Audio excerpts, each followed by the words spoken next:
আর তৃতীয় বিশ্বযুদ্ধে গোটা পৃথিবীতে 20 কোটি মুসলমানের প্রাণহানি হবে। সেখানে আপনার আমার নম্বর আছে কিনা আল্লাহ ছাড়া কেউ জানে না। সেখানে আপনার নম্বর আছে কিনা, আপনার সন্তান আপনার বিবির নম্বর আছে কিনা আপনাকে ভাবতে হবে। পরমাণু বোমা এখন পর্যন্ত দ্বিতীয় বিশ্বযুদ্ধে 2টো ব্যবহার হয়েছে, বাকি সব স্টকে রাখা আছে। একটা হিরোশিমা আর একটা নাগাসাকি, জাপানের 2টো শহরে আমেরিকা ব্যবহার করেছিল। এই 2টো শহরে আজও পঙ্গু সন্তান পয়দা হয়, আজও ঘাস গাছ জন্মায় না। তার রেডিয়েশনটা এত খারাপ। ইসরায়েল, ফিলিস্তিন, গাজা, এদের যুদ্ধটা কোনো সম্পদ নিয়ে নয়, ধর্ম নিয়ে। আর ফিলিস্তিন গাজার নিরীহ মানুষ মারা যাচ্ছে, 42,000 নিরীহ শিশু মারা গেছে।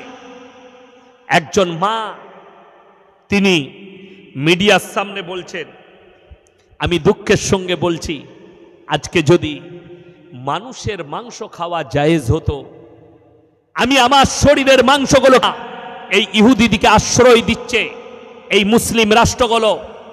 রাসূল আকরাম সাল্লাল্লাহু আলাইহি সাল্লাম হাদিস বর্ণনা করলেন, কিয়ামতের পূর্বে একটা আলামত হচ্ছে আল্লাহ ইলমগুলোকে তুলে নেবেন। কোথা থেকে? কাগজ থেকে কোরআনকে উঠিয়ে নেওয়া হবে।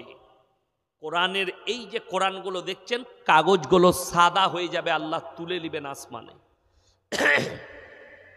তাহলে হেফাজত কোথায় আল্লাহ করেছেন? পৃথিবীর, আমি কসম খেয়ে বলছি, পৃথিবীর বর্তমানে যতগুলো কোরআন আছে সব জ্বালিয়ে দেন। আল্লাহর কসম, একটা যদি হাফিজে কোরআন জিন্দা থাকে আবার 100 কোটি কোরআন ছেপে আসবে। জোরে বলুন সুবহানাল্লাহ। একটা হাফিজে কোরআন যার সিনেতে আল্লাহ 30 পারা কোরআনকে গেঁথে দিয়েছে। এখানে যদি কোনো বাপের বেটা থাকেন, ডাক্তার, মাস্টার, প্রফেসর, ইঞ্জিনিয়ার, আপনাকে ইমানদারির সঙ্গে বলছি, আপনি পড়েছেন ছোটবেলা একটা চুটি বই আমরা পড়েছি, তার নাম বর্ণ পরিচয়। পড়েছি না পড়িনি? ছোটবেলা আমরা স্কুলে পড়েছি। একজন খালি দাঁড়িয়ে বিনা ভুলে এখানে স্টেজে শুনিয়ে দিয়ে যান, আমার পকেট থেকে যা টাকা বেরোবে আমি তাকে দিয়ে দেব, বিনা ভুলে। পারবেন না। কিন্তু আল্লাহর কসম, আল্লাহর কুদরত, আল্লাহ কোরআনকে সুরক্ষিত করার জন্য হাফিজে কোরআন যখন কোরআন তেলাওয়াত করে, আল্লাহ তাদের সিনেতে কোরআনকে মাহফুজ করে দিয়েছে। অথচ কোরআনে আল্লাহ অপর জায়গায় বলেছেন, ওয়ালান তাজিদ লিসুন্নাতিল্লাহি তাবদীলা। গোটা পৃথিবীর শক্তি একদিকে দাঁড়িয়ে যায়, আমার কোরআনের একটা জের জবরকে মিটাবার ক্ষমতা পৃথিবীর কোনো শক্তির নাই। জোরে বলুন সুবহানাল্লাহ। আল্লাহর ওয়াদা সত্য না মিথ্যা? সত্য। আল্লাহ ওয়াদা করেছেন কোরআনে, হক ওয়াদা, আমার কোরআনের একটা জের জবরকে মিটাবার ক্ষমতা পৃথিবীর কোনো শক্তির নাই। যেহেতু আপনি অবাক হবেন, আমি কালকে হাওড়া জেলায় ছিলাম, তো আমি বললাম, বাবা, ইসলামের বয়স কত বছর আপনারা বলুন? কথা বলে না? কত বছর বয়স? ইসলামের বয়স কত? এইটাই মুসলমানদের ভুল। আমি এখনো বক্তব্য ওই জন্য শুরু করিনি, শুরু করব। অনেকজন মনে করে ইসলামের বয়স 1446 বছর, নবীজি যতদিন থেকে এসছে। রং কথা। আল্লাহ 1 লক্ষ কম বেশি 24,000 পয়গম্বর পাঠিয়েছে। আর পৃথিবীর যিনি প্রথম মানব, তিনিই প্রথম নবী, হযরতে আদম আলাইহিস সালাতু ওয়াস সালাম। আর সেই দিন থেকে ইসলামের সূচনা আল্লাহ শুরু করেছেন। জোরে বলুন সুবহানাল্লাহ। এই দুনিয়া শুরুয়াত করেছেন মুসলমানের দ্বারা, আর এর খাতম হবে মুসলিমের দ্বারা। আমার ভাই, আমার বন্ধুগণ, পৃথিবীতে একটা মানুষ নিজের প্রশংসা করার ক্ষমতা রাখে না। কোন নবী অহংকার করেননি, কোন পয়গম্বর তারা মানুষের সামনে নরম হয়েছে, কোনোদিন অহংকার করেনি। কিন্তু একটা মানুষ, আজকে যদি আমি বলি আমি ইয়াসিন, আমার মতো বক্তা নেই, জানবেন এই বক্তা মূর্খ।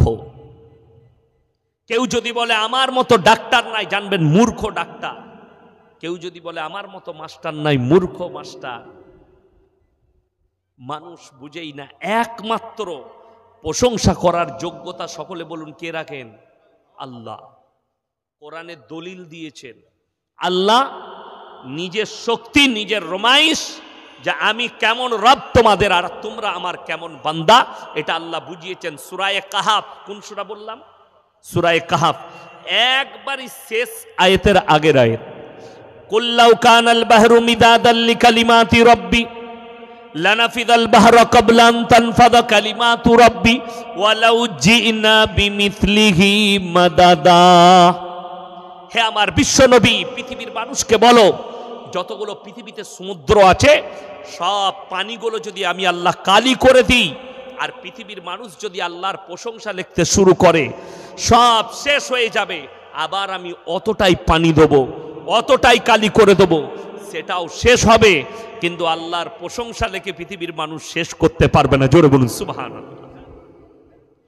এটা হচ্ছে রব, আর আপনি হচ্ছেন বান্দা। আপনার ক্ষমতা নেই আপনি আল্লাহর প্রশংসা লিখে শেষ করতে পারেন। আপনার ওয়াকাত কি? আপনি ভেবে দেখুন, কারোর কাছে 1000 কোটির মালিক আছে। আমরা যখন মায়ের গর্ভ থেকে জন্ম নিয়েছি, কেউ কাপড় পরে এসছে না নানি দাদি কাপড় পরিয়েছে? নানি দাদি ন্যাংটো অবস্থায় মায়ের কোলে জন্ম নিয়েছেন, তোমার নানি তোমাকে কাপড়টা লেপটিয়েছে, তোমার দাদি তোমাকে কাপড় লেপটিয়েছে। আর আল্লাহর কসম, তুমি যখন দুনিয়া থেকে যাবে তখনও তোমার শরীরে তোমার একটাও সম্পদ থাকবে না, শুধুমাত্র তোমার পরিবার কাফন কিনে নিয়েছে, ওই একটা কাপড় লেপটিয়ে তোমাকে কবরে দিবে। ঠিক কি না কথা বলেন? তাইলে আপনার যোগ্যতা কি রইল? কিছুই নয়। এরপর আমি বক্তব্য শুরু করব। এই ভারতবর্ষে 30 কোটি মুসলমান, এর মধ্যে 10 কোটি মুসলমান আছে কিনা এটাও সন্দেহ আছে। সন্দেহ কেন? আমি এইখানে বাথানগড়িয়া, এটা থানা, কোন থানা? গোরাপ থানা। এই গোরাপ থানায় প্রমাণ দিয়ে যাব। আপনি অবাক হবেন। প্রমাণ দিতে পারবেন ইনশাআল্লাহ। প্রমাণ দেব যে মুসলমান নামে আছে, কাজে অনেক মুসলমানই নেই। নাম্বার 1, ওষুধগুলো দিই। সুদ খাওয়া হারাম না হালাল? কথা বলেন। আপনি যদি নাও বলেন, কোরআন বলেছে ওয়াহাল্লাল্লাহুল বাইয়া ওয়া হাররামার রিবা। সুদ তোমাদের জন্য হারাম, ব্যবসা তোমাদের জন্য হালাল। আপনি ব্যবসা করুন, আলুর ব্যবসা, পেঁয়াজের ব্যবসা, সোনার ব্যবসা, কাপড়ের ব্যবসা, সব ব্যবসা হালাল, এবং ব্যবসা হচ্ছে রাসূলের সুন্নত। জোরে বলুন সুবহানাল্লাহ। ওই জন্য ব্যবসায় বরকত আছে। সুদকে আল্লাহ হারাম করেছে। তার মানে এই গোরাপ থানায় একটাও মুসলমান সুদখোর নাই। কথা বলে না? এ কথা বলবেন আপনারা, আছে না নাই? আছে।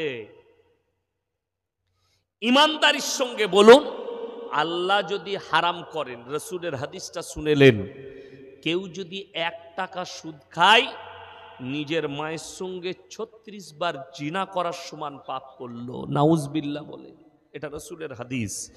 এই লোক আল্লাহর সঙ্গে যুদ্ধ ঘোষণা করলো, রাসূলের সঙ্গে যুদ্ধ ঘোষণা করলো। সারা জিন্দেগি, পুরো জীবনটা সুদের ওপরে জীবন কাটালো হারাম জানার পরেও। সেই লোক যখন মারা যাচ্ছে, আপনি হুজুরকে দাওয়াত দিয়েছেন, হুজুর মিলাদ পড়িয়ে জান্নাতে দেন, সে হুজুর জেনে শুনে যদি তার লেগে দোয়া করে, মার খাবে না? খাবে না? সে হুজুর আগে মার খাবে, তারপরে তো তার হবেই হবে। এইটাই আমি বুঝাতে চাইছি।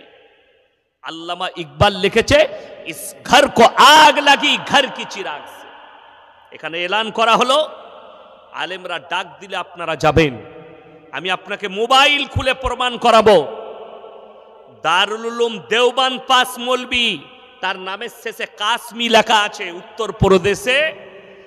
সে বলছে মোদি জি নে বহুত আচ্ছা কিয়া, পাস কিয়া। এটা একটা আলেমের কথা বলছে, আমি কোনো সাধারণ লোকের কথা বলিনি। এরপর পৃথিবীর ইতিহাস শুনেলেন, সে একা নয়, তার সঙ্গে আরো একটা কাশ্মী আলেম আছে, আরো 2 জন বেরেলবি মৌলবি আছে। তারা বলছে মোদি জি নে বহুত আচ্ছা কিয়া।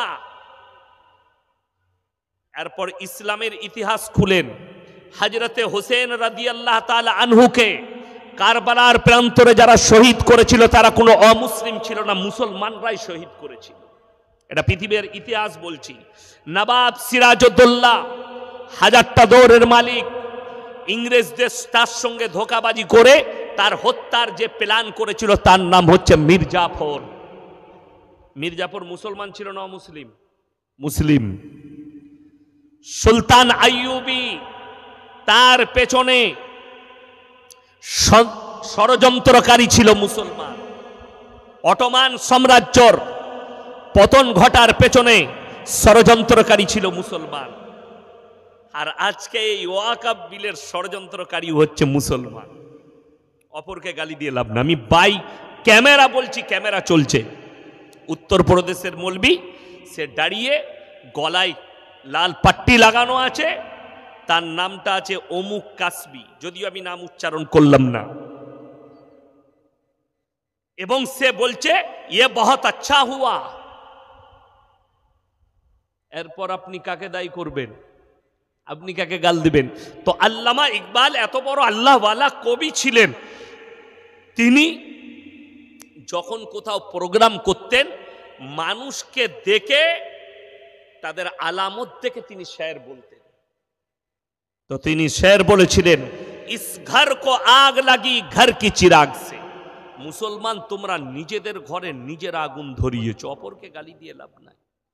তা না হলে একটা মুসলিমের কাছে সুদ কি করে হালাল হতে পারে? কথাটা বুঝতে পারেননি এ বাবাজিরা? একটা মুসলিমের কাছে সুদ কি করে হালাল হতে পারে? কখনোই হতে পারে না। নাম্বার এক গেল। নাম্বার দুই, আগে চলুন, মদ খাওয়া হারাম না হালাল? কথা বলে না এরা, জোরে বলবেন। মদ খাওয়া তো দূরের কথা। পানির বোতলটা কই দেন, এইটাই দেন। কি হয়েছে? তা এই যে পানির বোতলটা দেখছেন, এটাই যদি মদ থাকে এটা স্পর্শ করা হারাম। মদ কি বললাম? কি বললাম? স্পর্শ করা হারাম। কোরআনে আল্লাহ হারাম করেছেন। আজকে আপনি হাই রোডে আমার সঙ্গে চাপুন, আমি ইমানদারির সঙ্গে বলছি, এই হাই রোডে যেদিকে যাবেন, ডানকুনির দিকে, আমার বর্ধমানের দিকে, আসানসোলের দিকে, হাই রোডের ওপরে দেখিয়ে দেবো মুসলমান হোটেল করেছে, হারাম কর মদও খায়, মদও বিক্রি করছে। ঠিক বললাম না ভুল বললাম? চলুন, এই আপনার গোড়া থানায় প্রমাণ দেবো, মুসলমান মদ খাচ্ছে, মদ বিক্রি করছে। আপনি গালি কাকে দিচ্ছেন? অথচ আপনি জানেন একজন অমুসলিম ভাই আপনার ধর্মকে কতটা রেসপেক্ট করে। ওর জন্য আপনাকে রাস্তায় ঘুরতে হবে, রাস্তায় যেতে হবে। জেলাটার নাম মুর্শিদাবাদ। কোন জেলা বললাম? মুর্শিদাবাদ। বহরমপুর থেকে যখন হাই রোড ধরবেন, জায়গাটা, মোড়টার নাম হচ্ছে পলসন্ডা মোড়। আমি প্রায় পেরিয়ে গেলে, উত্তরবঙ্গ গেলে ওই হোটেলটায় চা খাই। হোটেলটার নাম হচ্ছে পাপ্পুদা ধাবা, পাঞ্জাবিদের ধাবা, খুব সুন্দর বড়।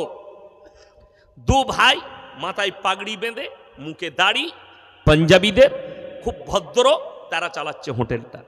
তার হোটেলে 3টে বোর্ড লাগানো আছে। কটা বললাম? 3টে। নাম্বার 1, মদ পান করা নিষিদ্ধ। এই হোটেলে মদ পান করা নিষিদ্ধ, বোর্ড লাগিয়ে রেখেছে। নাম্বার 2, মদ বিক্রি নিষিদ্ধ। নাম্বার 3, নো স্মোকিং, ধূমপান নিষিদ্ধ। 3টেই মুসলমানদের ইমান বাঁচানো বোর্ড। তাকে জিজ্ঞেস করলাম, সে কি উত্তর দিল জানেন?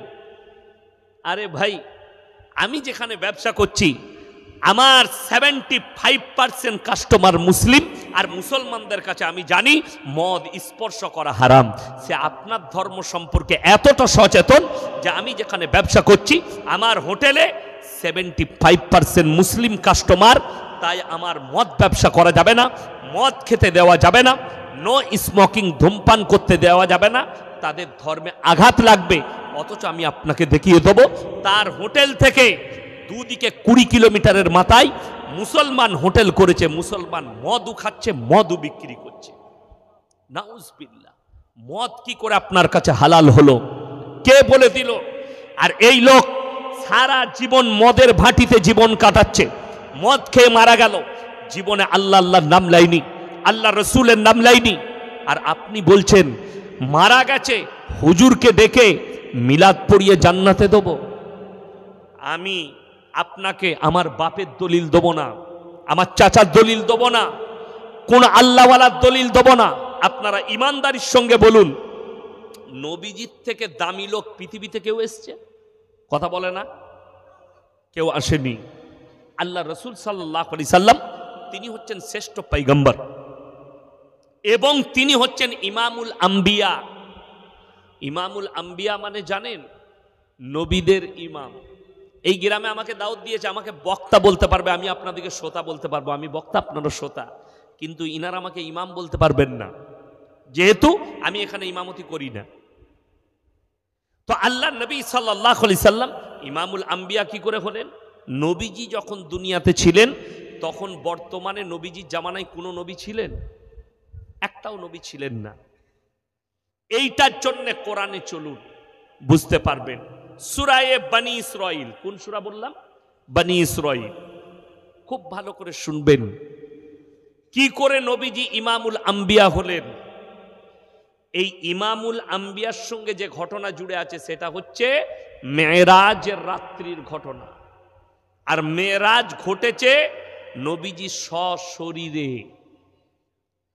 এটা যদি কেউ অস্বীকার করে তার ঈমান ধ্বংস হয়ে যাবে। কোরআনে আছে সুবহানাল্লাযী আসরা বিআবদিহি লাইলাম মিনাল মাসজিদিল হারাম ইলাল মাসজিদিল আকসাল্লাযী বারাকনা হাওলাহু লিনুরিয়াহু মিন আয়াতিনা ইন্নাহু হুয়াস সামিউল বাসীর। হে আমার নবী, তুমি তোমার ঘটনা পৃথিবীর মানুষকে জানাও, আমি ওহীর মাধ্যমে তোমাকে বলছি। আল্লাহ রসুলকে বিছানা থেকে তুলে মসজিদে হারামে নিয়ে গেলেন কে? জিবরিল আমিন। আর মসজিদে হারাম থেকে মসজিদে আকসা, আজকে ফিলিস্তিন গাজার সঙ্গে যে যুদ্ধটা হচ্ছে, ইসরায়েলের যে আল আকসা মসজিদকে নিয়ে ওখানে নিয়ে যাওয়া হলো।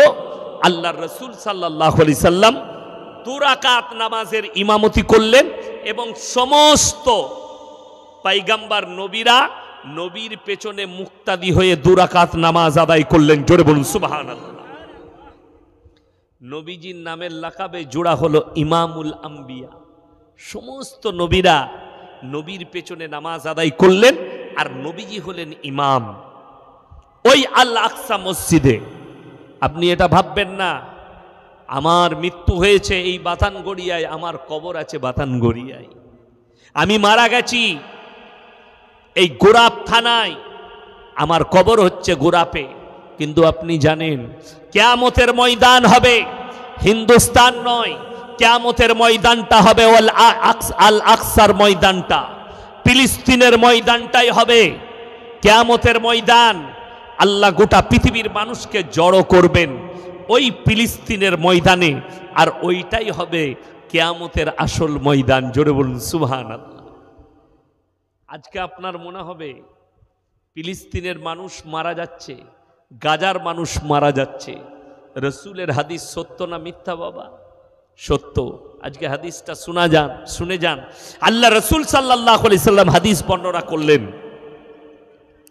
খোরাসান থেকে এমন একটা দল বের হবে যখন মুসলমানদের গণহত্যা শুরু হবে গাজা আর ফিলিস্তিনে, মুসলমানের খোরাসান থেকে পাহাড় পর্বত উঁচু নিচু জায়গা থেকে এমন একটা যোদ্ধা বের হবে যে যোদ্ধার কমান্ডার হবে ইমাম মেহদি। জোরে বলুন সুবহানাল্লাহ। তারা যখন অত্যাধুনিক অস্ত্র নিয়ে যুদ্ধ করতে শুরু করবে, পৃথিবীর আর কোনো শক্তি দাঁড়িয়ে থাকতে পারবে না।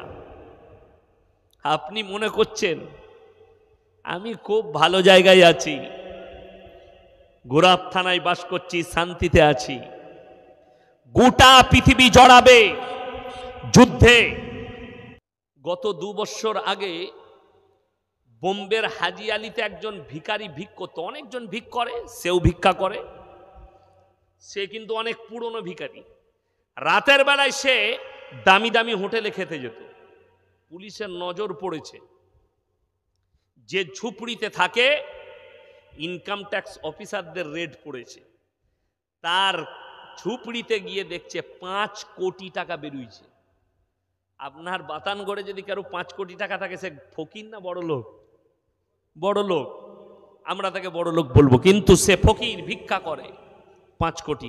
তার মানে ফকিরের একটা ঘরও আছে, টাকাও থাকতে পারে, কিন্তু মিসকিন মানে নিঃস্ব, যার কিচ্ছু নেই, যার থাকার বাড়িটাও নেই। আপনি কলকাতায় গেলেন, ধর্মতলায় আছেন, রেল স্টেশনে আছেন, বাচ্চা ছেলে আপনার কাছে হাত পেতেছে, দাদা কিছু খাওয়ান, দাদা কিছু খাইয়ে দেন। তাকে হোটেলে নিয়ে গিয়ে, কোনো দোকানে নিয়ে গিয়ে জান ভরে খাইয়ে দেন, আপনি নেকি পাবেন। কোন ভদ্রলোক, তার ঠিকানা হচ্ছে রাতের বেলায় দোকানে শোয়, সারাদিন ভিক্ষা করে খায়, লোকের কাছে চেয়ে খায়। এই লোক মিসকিন। আপনার গ্রামে এমন মানুষ আছে যার কিচ্ছু নাই, একটা তিরপল টাঙিয়ে লোকের জায়গায় বাস করছে, তার নাম মিসকিন। এতিম, মিসকিন, ফকির, এটা ভাগ করা লাগবে আপনাকে। এইটা ঠিক করতে হবে কোনটা কি, তারপরে আপনাকে দান খয়রাতটা রেডি করতে হবে। আমার বন্ধুগণ, আমার ভাই, আগে চলুন। ইসলাম কত সুন্দর, আপনাকে বলে দেবো। 5 ওয়াক্তের নামাজ। আপনারা বলুন তো, লটারির টিকিট হারাম না হালাল? হারাম। আপনাকে আমি এই গুড়াপে দেখিয়ে দেবো বাজারে, যে কোনো বাজারে যাবেন আপনি, টাউনে চলুন, বাজারে চলুন, মুসলমান লটারি কাটছে, মুসলমান লটারি বিক্রিও করছে। ঠিক বললাম না ভুল বললাম? কথা বলেন। আচ্ছা, লটারি যদি হারাম হয় আর কোনো মুসলিম যদি লটারির ব্যবসা করে, তার ইনকামটা হালাল হবে? কথা বলে না? হারামই হবে। মদ বিক্রি করলে তার ইনকামটা হারাম। আচ্ছা, যদি কেউ এই হারাম ইনকাম করে, তাকে কি হারামখোর বলা গুনাহ হবে? কথা বলে না? সে তো হারাম ইনকাম করছে, মানে হারাম খাচ্ছে, হারামখোর। কিছু কিছু শিক্ষিত লোক আছে, আমাকে একজন ফোন করে বলছে, বর্ধমানের এই টাউনের, হুজুর আপনি হারামখোর বলেন না, শুনতে কিরকম লাগে? আমি বলি, তুই কি কাজ করিস বল আগে। আমি বলি, তুমি যদি লটারি ব্যবসা করো, তোমাকে কি খোর বলবো? তুমি যদি মদের ব্যবসা করো, তোমাকে কি খোর বলবো? তুমি যদি সুদের ব্যবসা করো, তোমাকে হালাল খোর বলবো না হারাম খোর বলবো? তুমি বলে দাও আমাকে। ওই জানি না। আমি ফোনটা রাখ, আগে ইসলাম পড়াশোনা কর, তারপরে বলবি। আজকে এইটাই হয়েছে। এই আমার বাপ চাচারা বসে আছে, বাপের বয়সী লোক, ইনাদিকে জিজ্ঞেস করুন। এমন একটা সময় গেছে, এই মানুষরা মিথ্যা কথা বলতে ভয় খেয়েছে পাপ হবে বলে। আজকে একটা এমন যুগ এসছে, লোক সত্য কথা বলতে ভয় খাচ্ছে, কেউ হাতটা টিপে কলারটা টিপে ধরবে বলে। আর যারা হক বলে, তাদেরকে এই সমাজে গালি দেওয়া হয়। আপনি আমার ফেসবুক আইডি খুলে দেখলেন, ফেসবুকটা খুলে, যে ইউটিউবাররা জলসা ছেড়েছে, কতগুলো মুসলিম যুবক হারামখোর গালি দিয়েছে, মানে এগুলো সব হারামখোর, এই পাপের সঙ্গে লিপ্ত, যার কারণে তারা সহ্য না করতে পেরে আমাকে গালি দিয়েছে। কাল সকালেই আপনাদের এলাকায় চায়ের দোকানগুলো দেখে নিবেন, সুদখোর মাল কটা গাল দিব, বাজে হুজুর। আচ্ছা, তোরা গাল দিলে সুদ কি করে হালাল হবে? হালাল হবে? হবে না। আজকে কষ্টটা ওইটাই। আজ মুসলমান কেন সুদ ছাড়েনি? মুসলমান কেন মদ ছাড়েনি? মুসলমান কেন নামাজ পড়ে না? মুসলমান কেন লটারি হারাম ব্যবসায় জড়িত?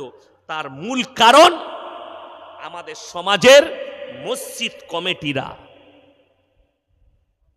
ইমামকে পাওয়ার দেয় না। আপনি আমাদের মসজিদে আছেন, প্রতি জুম্মায় হারাম হালালের বয়ান করবেন, হক কথা বলবেন, কিন্তু দুঃখের বিষয়, একটা ইমাম যদি হক কথা বলে, তার চাকরি চলে যায়। একটা ইমাম যদি সুদের বয়ান করে, গ্রামের সুদখোররা তার পেছনে লাগে। আজকে কিন্তু আমার চাকরি যাবার ভয় নাই। ভয় আছে না? আমাকে যদি কমিটির লোক বলে, হুজুর এত কড়া বয়ান করবেন, আমার গাড়ি রেডি আছে, নামবো, পালামো, পয়সা ফেক, তামাশা দে। আবার যেখানে আইব এই কথাই বলবো, লিতে পারিস তা লিবি, না হলে লিস না। বড় কষ্ট লাগে। আপনি আপনার ইমামকে পাওয়ার দিয়ে দেখুন, গ্রাম থেকে পাপ মুছবে, সুদ মুছবে, হারাম মুছে যাবে। কিন্তু বড় দুঃখের বিষয়, আমরা করতে পারি না, আমরা রাখতে পারি না, ইমামকে পাওয়ার দিতে পারি না। ওই জন্য সমাজের এই দুর্দশা শুনেলেন আমার বন্ধুগণ, আমার ভাই, কিয়ামতের আলামতগুলো আসতে শুরু করে দিয়েছে। আপনি কি ভাবছেন? উলামারা অনুভব করছে, যারা বুজুর্গানে দিন আল্লাহ ওয়ালা বড় বড় আলেম যারা কোরআন হাদিস নিয়ে রিসার্চ করছে, আমরা বুঝতে পারছি কিয়ামতের আলামতগুলো প্রকাশ পাচ্ছে। ছোট ছোট আলামতগুলো, তার মধ্যে মারাত্মক আলামত আপনার প্রকাশ পেয়েছে। নাম্বার 1, মসজিদের ভেতরে, আল্লাহর ঘরের ভেতরে দুনিয়াদারির কথা হবে। এখন হচ্ছে না হয়নি? হচ্ছে। মসজিদের ভেতরে গিয়ে বলছে জুম্মার দিনে ইমামের খুতবা চলছে, ও বলছে ক ব্যাগ আলু হলো তোর। হাসছেন, বাস্তব কথা বলছি। মসজিদের ভেতরে ধানের হিসেব করছে, মসজিদের ভেতরে ব্যবসার হিসেব করছে। এটা কিয়ামতের আলামত। নম্বর 2, তোমরা সমাজের বুকে দেখতে পাবে মানুষ হিংস্র প্রাণীর থেকেও খারাপ হবে। আল্লাহ রাসূল সাল্লাল্লাহু আলাইহি সাল্লাম হাদিস বর্ণনা করেছেন। নাম্বার 3, মেয়েরা মহিলারা পোশাক তো পরবে, তারপরও তারা উলঙ্গ অবস্থায় থাকবে, বেপরদা। নাম্বার 4, পুরুষরা নারীদের রূপ ধারণ করবে, নারীরা পুরুষের রূপ ধারণ করবে। নাম্বার 5, বর্বরতার যুগের পাপগুলো তোমাদের চোখের সামনে মডেলিং হয়ে ফিরে চলে আসবে।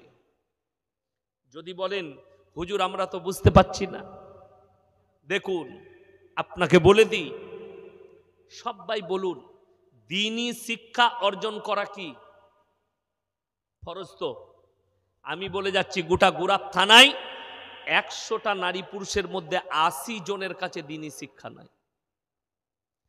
দ্বীনি শিক্ষা মানে কি? কতটা? মৌলবি হতে হবে, হাফেজ হতে হবে, মুফতিকারী হতে হবে না। দ্বীনি শিক্ষা অতটা অর্জন করতে হবে যতটা করলে আপনি হারাম হালাল জানতে পারেন, দিন বদ্দিন জানতে পারেন, শিরক বেদাত জানতে পারেন, কুফরি জানতে পারেন। বেঈমান কাফেররা আপনার কাছে যে জালটা ছুটছে, চারিদিকে ঘেরছে, ওই জালটা যেন আপনি ইলমের দ্বারা দেখতে পান। আমাদের বর্ধমান বীরভূমের ছেলেরা ডাম্পার চালায়, বালির গাড়ি চালায়, পাথরের গাড়ি চালায়, বালি লোড করেছে কিংবা পাথর লোড করেছে, যেমনি হাই রোডে উঠলো, হোটেলে দাঁড়িয়ে গেল, মুসলিমদের ছেলে। শুনেন কেন দ্বীনি শিক্ষা অর্জন করা ফরজ। হোটেলে ঢুকিয়ে বলছে ভাই মদ দে, 2 বোতল মদ খাওয়া হয়ে গেল। এরপরে হোটেলের কর্মচারীকে বলছে ভাই মুরগির মাংস আর রুটি নিয়ে আয়। সে বেচারা যখন মুরগির মাংস আর রুটি এনেছে, তখন তাকে জিজ্ঞেস করছে মুরগিটা জবাই না কাটা, আর মার হারাম করকে জুতো করে। আচ্ছা, যে মদ খেলো তার আর এটা জেনে লাভ আছে? কথা বলেন। কাটার গোটা শুনেলেন। আপনারা মনে ভাববেন না ইয়াসিন ভাইকে দাওয়াত দেন আর আমার আব্বাকে আর যে কোনো বাপের বেটা হুজুরকে। দোয়া কবুলিয়াতের জন্য আপনি যেখানে দোয়া করেন, আল্লাহর ঘরে, কাবা ঘরে, মসজিদে, যে জায়গায় দোয়া করবেন, দোয়া কবুলিয়াতের জন্য প্রথম শর্ত হচ্ছে হালাল খাবার। হালাল খাবার খেতে হবে, তবে দোয়া কবুল হবে, না হলে দোয়া কবুল হবে না। কিন্তু বড় কষ্টের বিষয়, এই ছেলে এ মদকে হালাল ভেবে আর মনে করেছে আমি মুরগি খেতে গেলে আমাকে জবাইটাই খেতে হবে। আপনি হোটেলের যে কোনো জায়গায় যান, কলকাতায় গেছেন, দিল্লি, বোম্বাই, হায়দ্রাবাদ গেছেন, যেখানে যান, আপনি যদি কোনো হোটেলে খেতে যান, আপনাকে জিজ্ঞেস করতে হবে না? হবে না, দাদা মুরগিটা জবাই না কাটা? করতে হবে না? করতে হবে। কেন? আপনার জন্য শর্ত হচ্ছে হালাল খাবার, আপনাকে জিজ্ঞেস করতে হবে। তো আপনি এটা বুঝে গেলেন আমাকে জবাই করা মাংস খেতে হবে। সকালবেলায় উঠে আপনি আপনার বাজারে গেছেন, গিয়ে বলছেন এ রাত্রে জলসা শুনেছি 1 কেজি জবাই করা মাংস দে। কিনছেন জবাই করা মাংস, কিন্তু টাকাটা আবার সুদের টাকা, সেই একই মাল দাঁড়িয়ে গেল। কথা বুঝাতে পারলাম? টাকাটা হারাম, খাবারটা হারাম হয়ে গেল। আমার বন্ধুগণ, লটারি কেন হারাম?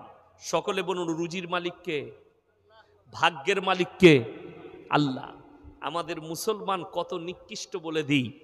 ভাগ্যের মালিক যদি আল্লাহ হয়, এই লটারির দোকানে গিয়ে কি বলছে জানেন?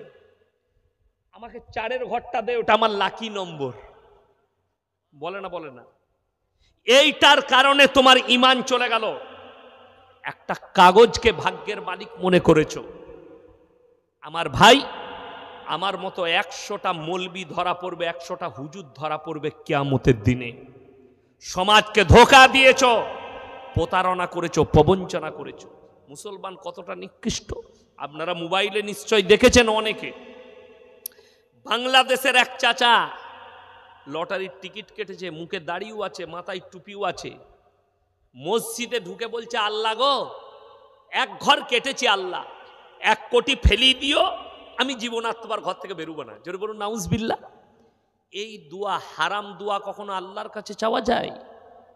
এই মুসলমানকে কে বুঝাবে? লটারির টিকিট হারাম এই জন্যে, ভাগ্যের মালিক হচ্ছেন আল্লাহ, তকদিরের মালিক হচ্ছেন আল্লাহ।